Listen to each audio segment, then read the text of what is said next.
Hola, hoy voy a hablar en esta sesión de video de el derecho penal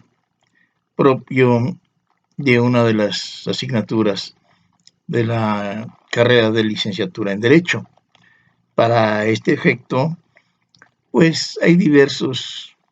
tipos de delitos que se deben abordar desde el punto de vista de la ley penal correspondiente. En este sentido,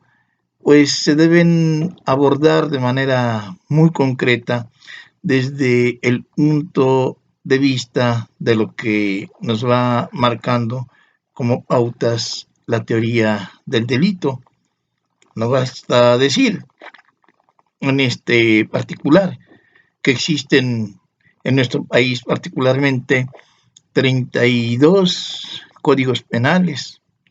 un solo Código Nacional de Procedimientos Penales, un Código Penal Federal, en donde se encuentran situados precisamente los diversos delitos en todas estas estructuras secundarias y constitucionales, todo tipo de delitos. Luego entonces, para efecto de el Código Penal, de los códigos penales, en todas las entidades de la República tenemos diversos delitos. Sin embargo, los considerados delitos de alto impacto, como el delito de secuestro, por ejemplo, o de delincuencia organizada, los tenemos tanto en las legislaciones penales de las entidades como en el Código Penal Federal. Pero para el análisis de, digamos, este delito, ya sea de secuestro, ya sea de robo, calificado o no, ya sea de lesiones, ya sea de rapto, etcétera, tenemos que mencionar desde el punto de vista de la teoría del delito, en primer lugar, ¿cuál es la estructura de ese delito o de los delitos en general, pero particularizando, por ejemplo, del delito de robo a mano armada o robo calificado? La estructura del delito nos dice y nos apunta que ese delito tiene para su estudio doctrinal elementos positivos de los cuales, bueno, tenemos que hacer mención, en primer lugar, hablando de la conducta que tenga él o los individuos para llevar a efecto la realización de ese delito. En segundo lugar, tenemos lo que es la tipicidad, es decir, el encuadramiento en la norma jurídica de ese delito, en las hipótesis de los distintos códigos penales del país, o en su caso del Código Penal Federal, para conocer esas hipótesis que se llevan a efecto en estos códigos. En tercer lugar, tenemos la antijuricidad. En cuarto lugar, tenemos la imputabilidad. Aquí rápidamente comento que la ley señala de manera muy concreta quiénes son las personas imputables y quiénes son las personas inimputables, quienes están en estado de interdicción y quienes de manera muy concreta tienen que ser sujetos imputables para el efecto de la aplicación de la justicia. Luego, enseguida, tenemos el elemento de culpabilidad. Frente a la culpabilidad también podemos encontrar la inculpabilidad o no culpabilidad. Un sujeto se le puede señalar como culpable cuando lleva a efecto una conducta antisocial, una conducta señalada por el derecho como transgresora de la ley y que está señalada precisamente en la tipicidad de la norma jurídica desplegada a través de los diversos ordenamientos como en los códigos en donde está diseñada. Tenemos la condicionalidad objetiva y por último tenemos la punibilidad, es decir, la posibilidad de que un individuo sea castigado por la conducta que despliegue. Y, por ejemplo, si estamos hablando del delito de robo, como hemos comentado, entonces se va a señalar a esa persona que se le compruebe que desplegó una conducta típica, antijurídica, imputable, culpable, se le va a señalar como que es una persona sujeta de podérsele imponer un castigo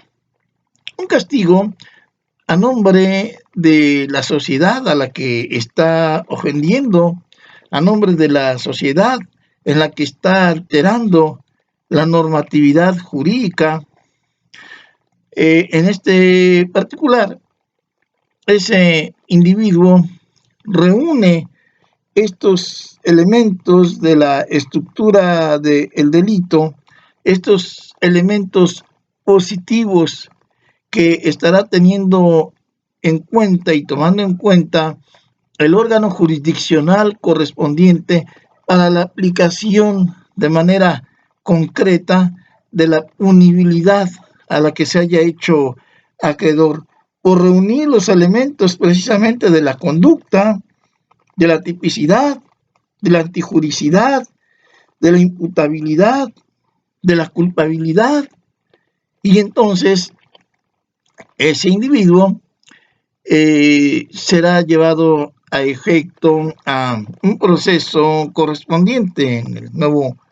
Código Nacional de Procedimientos Penales y en el nuevo sistema de justicia penal, oral, adversarial y acusatoria. Se le fincará un debido proceso para sancionarlo, para castigarlo por el despliegue de una conducta que sea calificada por las leyes penales como una alteración al orden, a la paz, a la armonía dentro de la convivencia y de la coexistencia de una sociedad. Pero también tenemos en este aspecto, para llevar a efecto este análisis, también tenemos los elementos negativos del delito o los denominados en teoría del delito como elementos negativos. Y estos están a partir, en primer lugar, de la ausencia de conducta, primero.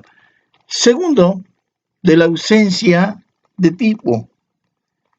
Tercero, de las causas de justificación. Cuarto, de la inimputabilidad. Quinto, de la inculpabilidad. Sexto, de la falta de condiciones objetivas para poder calificar este delito. Y en siguiente lugar, las causas absolutorias. Veamos cómo de manera muy concreta, si bien es cierto que se señalan los elementos positivos, también se encuentran los elementos negativos que tiene que calificar en todo caso el juez de control, en este sentido el juez de garantías, desde luego observando que no se vayan a vulnerar ni las garantías individuales ni tampoco los derechos humanos de las personas implicadas, así sean aquellas personas que hayan llevado a efecto de manera desafortunada por cualquier cuestión la comisión de un delito. Para este efecto, la teoría del delito, como lo señala de manera muy concreta el teórico Eduardo López Betancourt, también refiere las teorías acerca de la comisión de las diversas conductas antisociales, como aquella que nos habla de la concepción clásica, causal, naturalista, como aquella que nos habla de la concepción neoclásica, como aquella que nos habla del sistema finalista, o como aquella que señala el modelo lógico dentro de la teoría del delito, para dar un análisis muy concreto a esta cuestión que hoy nos atañe y que precisamente con estos elementos teóricos y metodológicos jurídicos se logran llevar a efecto una reflexión, cuando no un análisis muy concreto de lo que constituye ser el delito dentro del derecho penal, porque hay que comentarlo, en nuestro país, en las escuelas de jueces, como la que está dispensada en la Ciudad de México, en el nuevo edificio del Tribunal Superior de Justicia, la preparación de estos jueces como órganos jurisdiccionales es exhaustiva, es de manera muy concreta. A este efecto, la teoría del delito tiene un papel muy importante para llevar a efecto la puesta en marcha de la lógica jurídica, del análisis jurídico de manera muy concreta que llevan los jueces para que con los elementos que le proporciona precisamente el fiscal o ministerio público, el asesor jurídico, en compañía de ese fiscal, y por el otro lado, el abogado público o privado, con esos elementos que se le proporcionen en un principio de medios de prueba, en otro momento como pruebas, y en una etapa procesal de juicio, como pruebas y sus desahogos correspondientes, bueno, entonces los jueces con ese criterio jurídico, con ese conocimiento exacto de la teoría del delito y de las conductas desplegadas por aquellos transgresores de la ley, hace precisamente su trabajo y, por supuesto, la decisión correspondiente para aplicar la pena punitiva o no. En este sentido, pues hay mucho que trabajar para tener en cuenta de que nuestros estudiantes tienen al frente, por supuesto, retos inmediatos que nosotros como sus profesores, como sus guías, debemos proveerles de esos elementos de juicio para que en su vida profesional posteriormente tengan a bien, desde luego, conocer estos elementos característicos, metodológicos, jurídicos que debe tener todo licenciado, todo abogado para el despliegue con más armas en términos metafóricos y elementos de teoría y de práctica jurídica para que tengan desde luego, excelencia en su desempeño como profesionales del derecho. En otro video trataremos por